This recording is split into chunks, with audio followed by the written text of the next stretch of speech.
Hello friends, welcome to my YouTube channel simple online education. So friend, आज आपण मानक पई बहुत बड़ खुशी खबरटी रही कौन ना आमर Odisha subordinate staff selection commission तरफरु आमर लाइफ स्टॉक इंस्पेक्टर फॉरेस्टर एवं फॉरेस्ट गार्ड पदवीर आमर रिटन टेस्ट पई और डेट रिलीज हो जाइए।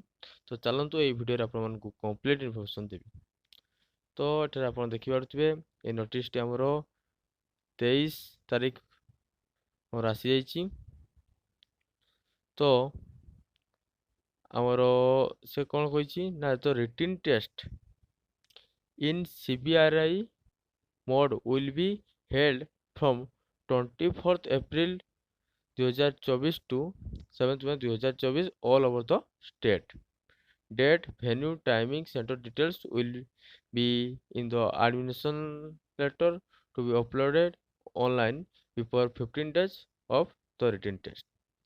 तो आमर जो रिटन टेस्ट हम से को मोड हम ना CBRI मोड रे हम। तो CBRI मोड टी कौन ना CBRI मोड हूँ कंप्यूटर बेस्ड रिक्वायरमेंट एग्जामिनेशन। तो ये मोड रे हम एवं ये CBRI मोड कौन हम ना जो थी कि OMR सिस्टम रे एटा रही। जो आमर एग्जाम हम CBRI मोड रे ता आमर 24 एप्रिल आरंभ हम 7 मे। तो 24 रु 7 मे मध्य आमर एग्जाम टी रहिबो एवं आमर तार कोठी हेबो तार आमर सेंटर कोठी रहबो एग्जाम सेंटर टाइम केते रु केते रहबो ए सब विषय रे आमर रिटन टेस्ट रो 15 दिन पूर्व यार नोटिस आमर वेबसाइट रे आसी जिवो।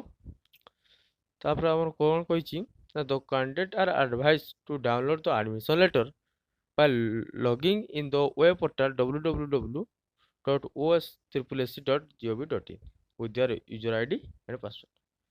आमर जो एडमिट कार्ड रही एडमिट कार्ड टी आपन जाइए आमर जो ऑफिशियल वेबसाइट रही ऑफिशियल वेबसाइट रे आपनकर यूजर आईडी और पासवर्ड देकी आपन डाउनलोड करि परिबे।